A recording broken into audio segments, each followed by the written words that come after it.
Good morning, everyone. Adam here from BevSource in the lab for this week's lab learnings.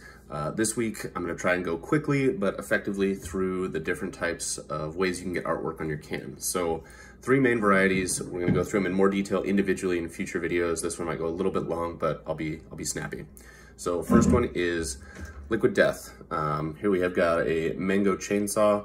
This is a printed or painted can. Those are the words you will use to describe what this is. And the reason I'm going through this is because I often hear new brand owners especially get turned around. So printed or painted can, this would be like if you picked up a Coke or a Pepsi can, it's the same type of feel where the artwork is actually on the aluminum itself.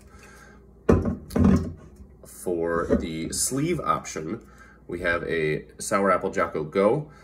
Sleeves, you can tell they've got a little bit of a different texture to them, and the best way to tell is, see if I can find it with the camera, that silver line right there, right? So that's kind of your seam, basically.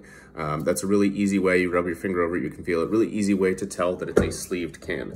And finally, we have a Blackberry Lime THC Seltzer tint from Modest Brewing here in the cities.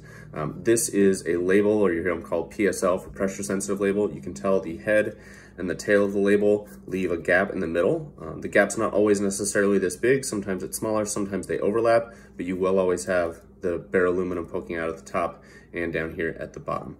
So again, I'm going through that because it's important that if you want labels, you say labels. If you want sleeves, you say sleeves. And if you want printed or painted cans, you say that.